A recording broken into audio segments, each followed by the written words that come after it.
حدیث سنانے لگا ہوں، اللہ کرے میری مائیں بہنیں بچیاں مجھ سے ناراض ہوں، غصہ کر جائیں اور غصہ کر کے کہیں آج کے بعد ہم نے ایسے نہیں کرنا۔ اللہ کرے کہ باپ ناراض ہو جائیں آج اور وہ کہیں کہ بالکل ٹھیک ہے، ہمیں غصہ آیا ہے، ہم نے بیٹیوں کی یہی تربیت کرنی ہے، بھائی بھی آج کے بعد اس پہ بضد ہو جائیں، یہی کام کرنا۔ حضور نے فرمایا جو بیوی اپنے شوہر کے کپڑے دھوئے گی، کیسے خوبصورت جملے ہیں، فرمایا جس نے اپنے شوہر کا ایک جوڑا دھویا اللہ اس کو 1000 نیکی عطا فرمائے گا۔ کیا کیا اس نے جی؟ اور اگر 4 دھوئے تو، اور اگر 10 دھوئے، جس بی بی نے ایک جوڑا خامد کا دھویا 1000 نیکی ملے گی۔ فرمایا اللہ 2000 گنا معاف فرما دے گا۔ اور جس بی بی نے ایک جوڑا اپنے خامد کا دھویا، میرے رسول پاک صلی اللہ تعالیٰ علیہ وسلم فرماتے ہیں اللہ اسے اپنے قرب کا 1000 درجہ عطا فرمائے گا۔ جس نے ایک جوڑا اپنے خامد کا دھویا، سید عالم صلی اللہ تعالیٰ علیہ وآلہ وسلم نے فرمایا عورتیں گلہ کرتی ہیں شوہروں کا، شکوہ کرتی ہیں۔ میں پھر عرض کرتا ہوں، میری حیثیت ایک ناقل کی ہے، بہت سی غلطیاں، بہت سی کوتاہیاں زندگی کا حصہ ہے، ایک ناقل ہوں، بات پڑھتا ہوں آگے بیان کر دیتا ہوں۔ میں جدوں دی تیرے گھر آئیاں سکھ ویکھیا ہی نہیں، جب جد دی تیرے ال آئیاں نا تد وہ دیکھو کتنا اعلیٰ ہے، وہ اس کی بیوی کتنی۔ حدیث سنانے لگا ہوں، میرے رسول پاک صلی اللہ علیہ وسلم نے فرمایا جس بی بی نے ایک دفعہ کہہ دیا اپنے شوہر سے کہ جب سے تیرے پاس آئی ہوں بھلائی نہیں دیکھی، ایک دفعہ کہا، ایک دفعہ بولی کہ جب سے تیرے پاس آئی ہوں بھلائی نہیں دیکھی، رسول پاک فرماتے ہیں اللہ اس کی 70 سال کی عبادت ضائع کر دے گا۔ اس عورت کے 70 سال کے نیک اعمال ضائع ہو گئے، جس نے ایک بار بلے شاہ آسمانی اڈ دیاں پڑھنا ہے، آ جڑا گھر بیٹھا انہوں بیٹے کی جنت ماں کے قدموں میں، اور عورت کی جنت اس کے شوہر کے۔ آپ بڑے راضی ہو رہے ہیں، کچھ دنوں کے بعد مضمون آ رہا ہے میاں بیوی کے حقوق کا، آپ نے بھی پھنسنا ہے وہاں، لیکن آج جو عنوان ہے میں اسی پر بات کر رہا ہوں۔ نبی پاک صلی اللہ تعالیٰ علیہ وآلہ وسلم نے فرمایا جو عورت ایک بار کہہ دے کہ بھلائی نہیں دیکھی، فرمایا اللہ تبارک و تعالیٰ اس کے 70 سال کے نیک اعمال ضائع کر دے گا۔ اور سید عالم صلی اللہ علیہ وسلم نے فرمایا جس نے اپنے شوہر کے آگے زبان کھولی اور اس کو برابر کے جواب دیے اور اس کی عزت کو تار تار کیا، فرمایا قیامت کے دن اللہ اس کی زبان کو 70 گز لمبا کر دے گا، اس کے گلے کے ساتھ لپیٹ دے گا۔ فرمایا وہ تڑپے گی، روئے گی، یا اللہ یہ کیا ہوا؟ تو رب فرمائے گا تو اپنے شوہر کی عزت نہیں کرتی تھی، تو اس کا احترام نہیں کرتی تھی، تو اس کا کہنا نہیں مانتی تھی، تو اس کی اطاعت نہیں کرتی تھی، تو اس کے حکموں پہ چلتی نہیں تھی۔ میرے محبوب کا شہر مدینہ، ایک آدمی، ایک صحابی جہاد کو نکلے، اپنی بیوی سے کہنے لگے میں جا رہا ہوں، میری اجازت کے بغیر گھر سے نہ نکلنا۔ اور حدیث میں موجود ہے، امام ذہبی حدیث لائے ہیں، فرمایا قیامت کے دن اس کے پیر گلے سے لپٹے ہوں گے، اس کے پیروں کو گلے سے باندھ دیا جائے گا، یہ کون عورت ہے؟ تو رب فرمائے گا یہ وہ تھی جو خامد کی اجازت کے بغیر گھر سے نکلا کرتی تھی، بغیر اجازت کے گھر سے نکلتی تھی۔ سید عالم صلی اللہ تعالی، بڑی عجیب حدیث ہے، میں پڑھتا ہوں تو رو پڑھتا ہوں۔ حضور حضرت فاطمہ کو لینے گئے، شادی کے 3 دن حضور لینے گئے، میرے محبوب نے آزمانے کے لیے کہا فاطمہ چلے، فاطمہ چلے، یوں ہاتھ باندھ دیے، عرض کی سونیا باپ بھی ہیں آپ، نبی بھی ہیں، میری جرت نہیں انکار کی، لیکن ابا جی آپ کی زبان سے سنا ہے شوہر کی بغیر اجازت نکلنا نہیں، اگر اجازت دیں تو علی کا انتظار کر لوں۔ عزت والے رسول کی عزت والی بیٹی نے جب کہا نا سونے اجازت دیں تو انتظار کر لوں، کریم رسول کی آنکھوں میں آنسو آئے۔ فاطمہ کہتی ہے میرا کچا گھر اور میرے رسول پاک نے اپنی طامت کو سمیٹا اور سمیٹ کر نبی کریم علیہ السلام کچی زمین پر دیوار سے ٹیک لگا کے بیٹھے. آج عجیب ہے، جناب علی بھی دیر سے آئے، پہنچے، حضور کو بیٹھے دیکھا، یوں نظر اٹھی. حضرت علی سے میرے مصطفیٰ نے پوچھا، حضرت علی سے مدینے کے محبوب نے پوچھا کہ علی گر تو اجازت دے تو بیٹی کو لے جاؤں. حضرت علی پھوٹ پھوٹ کے روئے، میرا روپ بھی نہیں تے میرا رنگ بھی نہیں تے مینو یار منان دا ٹنگ بھی نہیں. تو امیر حرم، میں غریب بے نوا، تو کجا من کجا. سونیا علی جتنی بھی عزت ہے تیرے قدموں کی برکت سے ہے. حضور میں اجازت دوں؟ فرمایا فاطمہ کو میں نے سکھایا ہے. اور فاطمہ کہتی ہے جب تک علی نہیں آئیں گے میں جاؤں گی نہیں. حضرت علی رضی اللہ تعالیٰ عنہ بولے، کہنے لگے یا رسول اللہ دعا کیجئے گا اللہ فاطمہ کے ان اعمال کی برکت سے مجھے قیامت میں بھی بہتر صلہ عطا فرمائے. دوستو، رسول کریم صلی اللہ تعالیٰ علیہ وسلم کا شہر مدینہ، ایک عورت خامد پابند کر گیا کہ میں جہاد کو جا رہا ہوں، میرے پیچھے سے گھر سے نہ نکلنا، گھر سے نہ نکلنا. امام غزالی نے مکاشفۃ القلوب میں لکھا گھر سے نہ نکلنا. بیوی کو پابند کر گیا. 4 گلیاں چھوڑ کے اس کا باپ رہتا ہے عورت کا. پیغام آیا تیرا باپ بیمار ہے. جو بیٹی کو باپ سے محبت ہوتی ہے کوئی پیمانہ ہی نہیں کہ کوئی ناپ سکے، کوئی ترازو نہیں کہ کوئی تول سکے. بیٹی باپ کے سینے پہ چڑھتی ہے تو لگتا ہے اللہ نے ساری رحمتیں اڈیل دی ہیں، سارا کرم آ گیا ہے. بیٹی کو دیکھ کے تھکاوٹیں اترتی ہیں. بیٹی ایک ایسا رشتہ ہے کہ باپ جڑا رہتا ہے بیٹی سے. بیٹی کو پیغام آیا کہ تیرا باپ بیمار ہے. بیٹی کہنے لگی میں نہیں جاؤں گی، میرا خامد پابند کر گیا ہے. خامد نے اس لیے پابند کیا ہے کہ مصطفیٰ نے مجھے پابند کیا تھا بغیر اجازت نہ جانا. ٹیلی فون ہے کوئی نہیں خامد کو کر لوں، خبر مجھے کوئی نہیں وہ کس میدان میں جہاد کر. جاؤ میرے مصطفیٰ سے پوچھوں جاؤں کہ نہ جاؤں. توجہ ہے، باپ بیمار ہے، باپ پوچھو جاؤں کہ نہ جاؤں. رسول پاک نے فرمایا اس سے کہو خامد کی اطاعت کرے گی تو اللہ بہتری جزا عطا فرمائے گا. باپ بیمار ہے، خامد کی اطاعت کرے گی تو جزا بہتر ملے گی. 2 دن کے بعد پھر پتہ چلا باپ زیادہ بیمار ہو گیا. دوستو کڑی بات، حضور جاؤں کہ نہ؟ فرمایا خامد کی اطاعت کرے گی تو بہتر جزا ملے گی. 4 دن گزرے، بیٹی کو پیغام آیا کہ تیرا باپ انتقال کر گیا. بیٹی پردیس میں ہو تو کہتی ہے میرے زیور بیچ دو، مجھے لے جاؤ پاکستان. میں جاتی دفعہ اپنے باپ کا مکھڑا دیکھنا چاہتی ہوں، لیکن باپ انتقال کر گیا. رسول کریم کی بارگاہ میں بیٹی نے پیغام بھیجا کہ سونیا کیا کروں، انتقال کر گیا میرا باپ، سایہ اٹھ گیا، حکم کیا ہے؟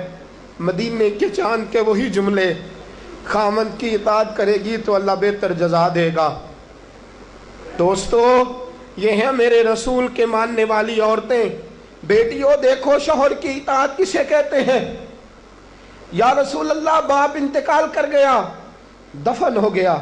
حضور نے فرمایا پتہ کرو گئی کہ نہیں گئی. صحابہ لوٹے کہ سونیا قربان جائیں تیرے نظام پر، آقا قربان جائیں تیرے فرمان پر. تیرے جملوں کی تاثیر ایسی ہے کہ عورتیں اگرچہ کمزور ہوتی ہیں پر تیرے دین کی پہرے دار بن گئی ہیں. حضور آپ کی سنت کے لیے استقامت کا پہاڑ بن گئی ہیں. حضور وہ گئی نہیں، کائنات کے امام نے ہاتھ اٹھائے، رسول پاک نے ہاتھ اٹھائے. اور صحابہ فرماتے ہیں آج اس عورت کے مقدر جاگے، چند آنسو حضور کے گرے اور پھر چہرے پہ ہاتھ پھیر کے فرمایا جاؤ اسے جا کے خوشخبری دے دو، تو نے اپنے خامد کی اطاعت کی ہے، تیری اس فرما برداری کی وجہ سے اللہ نے تجھے بھی بخش دیا ہے، تیرے باپ کی بھی بخشش فرما دی ہے.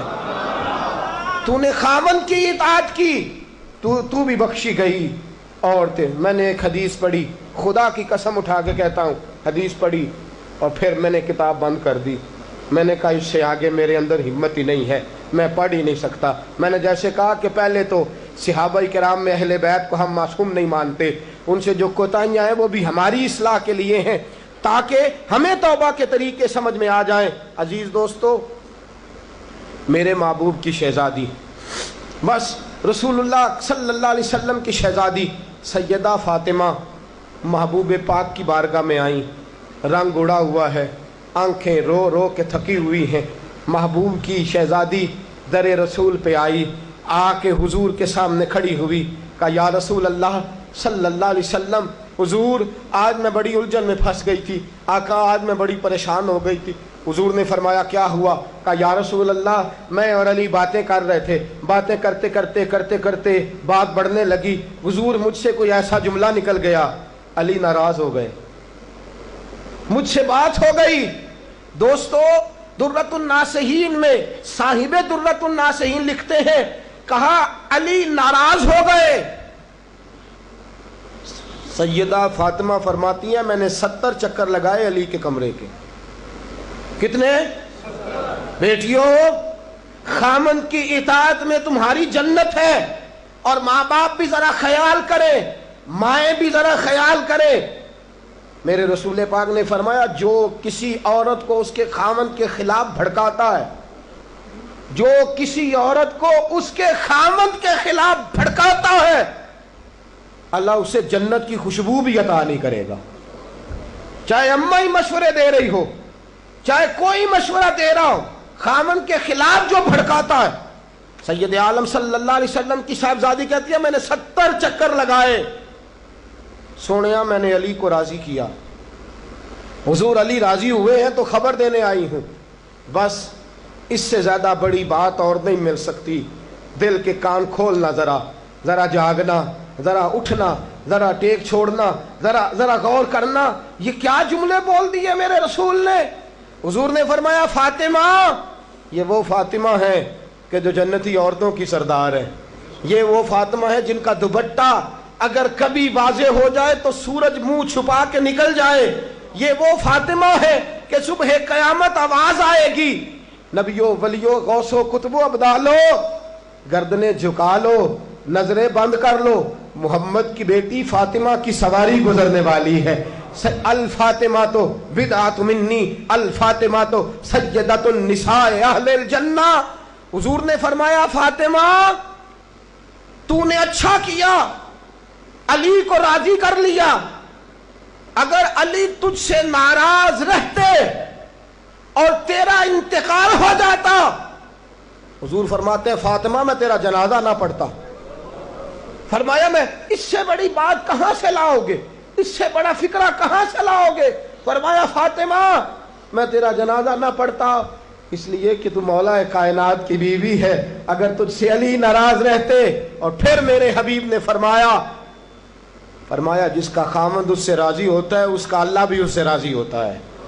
پھر اپنی بیٹی کو فرمایا بیٹی یاد رکھ، کوئی عورت اتنی نمازیں پڑھے جتنی حضرت عیسیٰ کی والدہ مریم نے پڑھی تھی، اتنا قرآن پڑھے جتنا جناب مریم نے پڑھا تھا، اتنا قرآن پڑھے جتنا حضرت مریم نے پڑھا تھا، لیکن پھر بھی اپنے شوہر کی نافرمانی کرے، فرمایا اللہ اس کی عبادتیں قبول نہیں کرے گا، اللہ اس کی ریاضتیں قبول نہیں کرے گا، تلاوتیں قبول نہیں کرے گا۔ قبول تب کرے گا جب شوہر کی فرما برداری کرے گی، قبول تب کرے گا جب شوہر کو راضی کرے گی۔ دوستو بڑے نصیبوں والی ہیں سیدہ فاطمہ کہ سیدہ فاطمہ الزہرا کا جنازہ اٹھا تو سب سے زیادہ آنسو جس نے بہائے وہ شیر خدا مولا کائنات ہیں۔ فرمایا فاطمہ میں تجھ سے لمحہ لمحہ راضی رہا، فاطمہ تو ایسی بیوی تھی کہ کائنات میں دوسری کوئی نہیں ملے گی۔ اور دوستو بڑی نصیبوں والی تھی سیدہ خدیجۃ الکبریٰ، ناز و نام میں پلی حضرت خدیجہ، مکے کی ملکہ ہیں جناب خدیجہ، اتنا مال ہے کہ مکے میں کسی اور کے پاس اتنا نہیں۔ غلامی مصطفیٰ میں آئی حضرت خدیجہ، سارا مال حضور کے قدموں پہ قربان کر دیا، 3 سال شب ابی طالب میں پتے کھا کھا کے گزارا کیا، درجنوں اور 20 کنیزیں گھر میں ہیں، لیکن حضرت خدیجہ مصطفیٰ کے لیے روٹیاں خود پکاتی ہیں، حضرت فاطمہ نبی پاک کی خدمت خود کرتی ہیں، حضرت خدیجہ رسول پاک کی نوکری خود کرتی ہیں۔ بیویوں سنو، جب کوئی عورت اپنے شوہر کی خدمت کرتی ہے تو جزا کیا ملتی ہے؟ اس اسوہ پہ چلو گی تو تمہیں بھی اس جزا کی خیرات ملے گی۔ سید عالم نور مجسم صلی اللہ علیہ وسلم کی زوجہ ام المومنین سیدہ خدیجہ الکبریٰ کھانا پکا کے باورچی خانے سے نکلی، رسول پاک صلی اللہ علیہ وسلم کی خدمت میں جناب جبریل امین حاضر ہو گئے۔ کہا یا رسول اللہ خدیجہ کھانا لے کے آ رہی ہے۔ حضور نے فرمایا پہلے دن نہیں آ رہی، وہ تو روز آتی ہے۔ پہلے دن نہیں آ رہی، وہ تو روز آتی ہے، لیکن آج آپ کس انداز میں آئے؟ تو حضرت جبریل کہنے لگے سونیا، رب فرماتا ہے خدیجہ جس پیار سے آپ کی نوکری کرتی ہے، جس محبت سے خدمت کرتی ہے، خدیجہ نے جس درد سے میرے محبوب کا خیال رکھا ہے، رب فرماتا ہے جب خدیجہ آئے نا کھانا لے کے، جب خدیجہ پہنچے، اللہ فرماتا ہے کہ محبوب خدیجہ کو اس کے رب کا سلام کہہ دینا، خدیجہ کو اس کے رب کا۔ حضرت جبریل کہنے لگے سونیا جہاں اللہ کا سلام کہیں گے وہاں ساتھ اس غلام کا بھی سلام کہہ دینا۔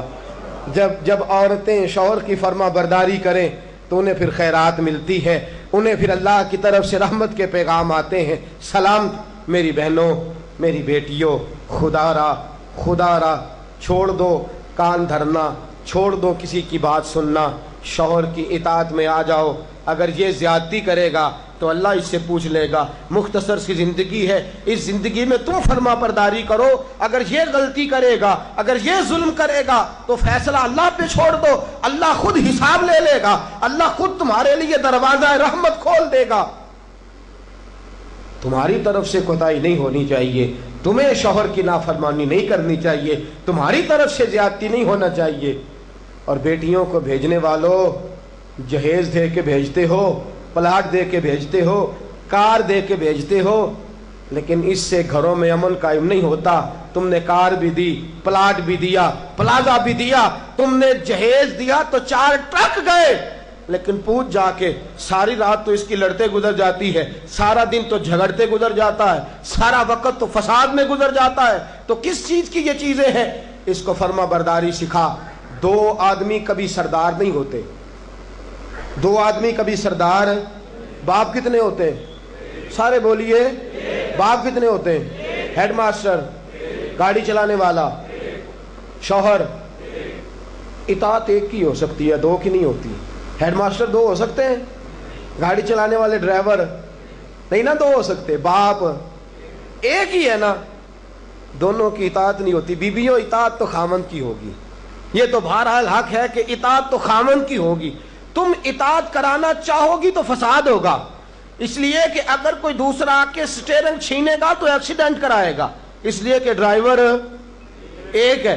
تم چاہتی ہو اقتدار ہمارے ہاتھ میں آئے، اللہ کہتا ہے الرجال قوامون علی النساء، میں نے مردوں کو عورتوں پر افسر بنا دیا ہے، میں نے مردوں کو فضیلت دے دی ہے۔ جب اللہ نے بنا دیا ہے تو تم مان لو، جب اللہ نے بنایا ہے تو تم اقتدار حاصل کرنے کی کوشش کرتی ہو، اقتدار تمہارا ہے ہی نہیں، اقتدار بہرحال شوہر کا ہے، تمہارا اقتدار پورے آنگن پہ آ جائے گا۔ تم ایک شوہر کی فرما، اور میں گارنٹی کے ساتھ بات عرض کرتا ہوں، اور قول کس کا ہے؟ حضرت علامہ جلال الدین سیوطی کا۔ علامہ جلال الدین سیوطی کہتے ہیں جو بی چاہتی ہے کہ میری اولاد میری فرما بردار رہے، جو عورت چاہتی ہے کہ میرے گھر میں امن رہے اور میرے بچے میرے بن کے رہیں، فرمایا وہ اپنے شوہر کی بن کے رہے، اپنے شوہر کی فرما برداری کرے، بچے اس کے فرما بردار۔ اور یاد رکھنا یہ تجربے کی بات ہے، جو بی خامند کی فرما بردار ہوتی ہے اس کی اولاد اس کی فرما بردار ہوتی ہے۔ ایک پہ حکومت نہ کرو، پورے گھر پہ حکومت مل جائے گی، ایک پہ نہ کرو، ایک کو حکم تسلیم کر لو، ایک کو بڑا مان لو، ایک کے سامنے جھک جاؤ، باقی سب پہ تمہیں حکومت ملے گی۔ 2 ہی باتیں ہیں، اسلام کی بیٹیوں کا 2 باتوں میں وقار ہے، ایک تو اس بات پہ کہ پردہ اوڑھ کے رکھیں، اپنے آپ کو چھپا کے رکھیں، اور دوسرا اس بات میں وقار ہے کہ وہ اپنے خاوند کی فرما برداری کریں. تیسری بات اور آخری بات، دین کے لیے اپنا کردار ادا کریں. دین کے لیے ہمیں بھی چاہیے کہ جہاں ہم بیٹی کو بڑا کچھ سکھاتے ہیں پڑھاتے ہیں، اسے رسول اللہ کا دین بھی پڑھائیں، اسے سنت شریعت بھی. خواجہ خواجگان قطب الاولیاء خواجہ قطب الدین بختیار کاکی پہلے دن مسجد گئے، استاد صاحب نے بسم اللہ شروع کرائی تو خواجہ صاحب نے 15 سپارے سنا دیے. 15 سپارے قرآن کے. کچھ لوگوں نے لکھا ہے جنہوں نے تنقید کے انداز میں لکھا، وہ کہتے ہیں جی دیکھ کے پڑھنا نہیں آتا تھا، زبانی سنائے. اچھا چلو مان لیا زبانی سنائے. کیسے؟ استاد صاحب کہنے لگے تو 4.5 سال کا بچہ ہے، اوپر میں تجھے دکھا رہا ہوں، تجھے دیکھنا نہیں آتا تو سپارے 15 یاد ہیں. فرمانے لگے میری اماں 15 سپاروں کی حافظ ہے، وہ سارا دن گھر میں قرآن پڑھتی رہتی ہے، سن سن کے یاد ہو گئے. مجھے سن سن کے ہی 15 سپارے یاد ہو گئے. ماں قرآن پڑھے گی تو بچے بھی، ماں دین کے لیے نکلے گی تو بچے بھی. اگر تیرے 4 بچے ہیں، سیدہ کے پاس 3 بچے تھے حضرت فاطمہ کے. امام محسن تو پہلے وصال کر گئے. کتنے بچے؟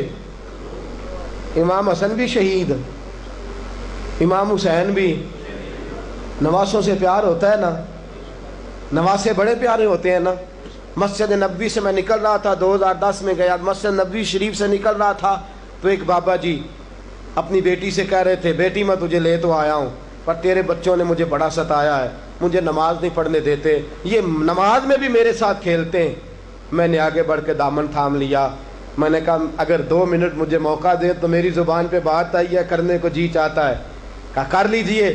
تو میں نے کہا بزرگوں بڑے خوش نصیب ہو کہ مسجد نبوی میں نواسوں کے ساتھ کھیل رہے ہو. یہاں نواسوں سے کھیلنا میرے مصطفیٰ کی سنت ہے. یہاں نواسوں سے کھیلنا نصیبوں والے ہو، مقدروں والے ہو. گھر بھی اللہ کا، گھر بھی اس کے رسول کا، دروازہ بھی مصطفیٰ کا، اور تمہیں نواسے مل گئے ہیں، تم کھیل رہے ہو. بڑے پیارے ہوتے ہیں نا نواسے. لیکن سیدہ فاطمہ کے نواسے اونو محمد بھی شہید. پوتے بڑے پیارے ہوتے ہیں لیکن سیدہ فاطمہ کے پوتے جناب علی اکبر بھی شہید، علی اصغر بھی شہید. ماؤں بیٹیوں جب بھی بات کرتی ہو کہتی ہو بیٹے کو ڈاکٹر بناؤں گی، جب بھی کہتی ہو میں بیٹے کو انجینئر بناؤں گی، جب بھی بولتی ہو کہتی ہو میں بیٹے کو بہت بڑا تاجر بناؤں گی. آج سیدہ فاطمہ کی بات مان، تو اپنے بیٹے کو محمد کے دین کا نوکر بنا کے دیکھ، اسے رسول اللہ کے دین کا نوکر بنا، اسے قرآن کا حافظ بنا، اسے قرآن کا قاری بنا، اسے دین کا عالم بنا، اسے پیغام سنت عام کرنے والا بنا، اسے تو رسول اللہ کے دین کے لیے وقف کر. میرا عقیدہ یہ ہے جس ماں کا ایک بچہ بھی رسول پاک کے دین کا نوکر ہوگا، قیامت کے دن باقی بیویاں جنت میں ہوں گی اور وہ بی بی سیدہ فاطمہ کی چادر کے نیچے ہوگی. اس کو چادر تطہیر کے سائے میں جگہ ملے گی. میں بات ختم کر رہا تھا پر ایک بات یاد آ گئی، دل کرتا ہے کر دوں. آج میں نے 10 منٹ زیادہ لے لیا، آپ نے مجھے معاف تو کر دیا، آپ مجھے معاف تو کر رہے ہیں، کہیں یہ تو نہیں کہہ رہے کہ حضرت کچھ وقت دیر سے شروع ہوا، کچھ طبیعت کے اندر ابھی کئی باتیں ہیں جو مچل رہی ہیں. لیکن میں بس آخری بات، احد کی جنگ ہے، بی بی بیٹھی ہے، 3 سال کا بچہ گود میں ہے، سینے سے چمٹاتی ہے تو رو پڑتی ہے، ماتھا چومتی ہے تو رو پڑتی ہے، گلے سے لگاتی ہے تو رو پڑتی ہے. اس بی بی کی تعریف یہ ہے کہ اس بی بی کا شوہر بدر کی جنگ میں شہید ہو چکا ہے، بھائی بدر کی جنگ میں شہید ہو گیا ہے، باپ بدر کی جنگ میں شہید ہو گیا ہے. یہ 3 سال کا ایک لال ہے. روتی رہی. سہیلیاں پوچھتی ہیں کیوں روتی ہو؟ کہتی ہے دل کرتا ہے میرے پاس ایک اور جوان ہوتا، آج میں اسے بھی حضور کے ساتھ روانہ کرتی. دل کرتا ہے کہ میں بھی آج سیدہ فاطمہ کے بابا کے ساتھ میرا بھی کوئی جوان جاتا. کیا کروں، 3 سال کا لال ہے. نہ رہ سکی، اٹھی مسجد نبی میں پہنچی. جناب بلال کھڑے ہیں، رو کے کہنے لگی بلال مدینے والے محبوب کو کہے ایک فاطمہ کی کنیز آئی ہے، ملنا چاہتی ہے. رسول کریم تشریف لائے. 3 سال کا بچہ اس نے اٹھایا اور اٹھا کے یوں حضور کے آگے کیا. سونیا باپ میں نے بدر میں دے دیا، آقا بھائی بڑا پیارا ہوتا ہے، میں بدر میں دے چکی ہوں۔ سونیا شوہر کے سر پر سرداری ہوتی ہے، وہ میں دے چکی۔ کوئی عورت اپنے شوہر کے گھر میں ملکہ نام بھی ہو، باپ کی شہزادی تو ہوتی ہے نا، میں شہزادی تھی، میں باپ بھی دے چکی ہوں۔ آقا میرے پاس جوان لال ہوتا، میں تیرے قدموں پہ قربان کرتی۔ سونیا میرا 3 سال کا ہے، قبول کر لے۔ میرے حضور نے فرمایا بی بی تیرا 3 سال کا بچہ کیا کرے گا؟ کہنے لگی سونیا جنگ میں ڈھال استعمال ہوتی ہے، لوہے کی ڈھال، جب تیر آتا ہے تو آگے کرتے ہیں، تلوار آتی ہے تو آگے کرتے ہیں، میرا بچہ لڑ تو نہیں سکتا اور محمد کی ڈھال تو بن سکتا ہے۔ سونیا جب آپ کی طرف تیر آئے نا تو میرا لال آگے کرنا، جب آپ کی طرف تیر آئے تو اس کو آگے کرنا، جب آپ کی طرف تلوار آئے تو میرا، جب نیز آئے تو میرا لال آگے کرنا۔ سونیا یہ شہید کا نواسا ہے، یہ شہید کا بھانجا ہے، یہ شہید کا بیٹا ہے، ٹکڑے ٹکڑے ہوتا رہے گا، لیکن سونیا تیرے اوپر قربان ہوگا۔ حضور کی آنکھوں میں آنسو آئے۔ حضور نے فرمایا چاہتی کیا ہے؟ کہا سونیا میرا دل کرتا ہے قیامت میں کوئی مجھے کہے یہ شہید کی اماں ہے، لوگ مجھے شہید کی بیٹی، شہید کی بہن، شہید کی بیوہ کہتے ہیں، دل کرتا ہے میں کہوں میں شہید کی ماں ہوں۔ میرے حبیب نے سر پہ ہاتھ پھیرا بچے کے، بچہ واپس لوٹایا، فرمایا جا اس کو گھر لے جا، اور محمد کا وعدہ ہے قیامت میں جب تیرے لیے آواز آئے گی تو تجھے شہید کی اماں کہہ کے ہی پکارا جائے گا، تجھے شہید کی اماں کہہ کے۔ اپنے بچے دین کے لیے پیش کرو، اپنے بچے دین کے لیے پیش کرو۔ ماؤں بہنوں بچیوں، یہ اولادیں جو تمہاری کوکھ میں پلتی ہیں، اگر یہ رسول اللہ کے دین کے لیے نکلیں گی تو قیامت کے دن بچے تمہارے امام حسین امام حسن کے ساتھ کھڑے ہوں گے اور تمہیں سیدہ فاطمہ کے ساتھ جگہ دی جائے گی۔ اللہ تو فضل فرما اور بیٹیوں کو توفیق عطا فرما۔ پھر وہی بات دہراؤں گا، کل جب آنا تو اکیلے نہ آنا، ساتھیوں کو ساتھ لے کے آنا، دوستوں سمیت آنا۔ میں پھر معافی مانگتا ہوں، کل زیادہ بندوبست کریں گے، بہنوں سے بیٹیوں سے پھر معذرت کرتا ہوں، جو آپ کو تکلیف پہنچی جس طرح بھی پہنچی اس کے لیے پھر سے معذرت کرتے ہیں، کل زیادہ بندوبست کریں گے۔ بغیر سلام کے بغیر دعا کے بالکل نہ جایا کریں، ہمیشہ مدحت خیر الانام نے گزرے۔ دعا ہے یہ عمر درود و سلام میں گزرے۔ وآخر دعوانا الحمدللہ رب العالمین۔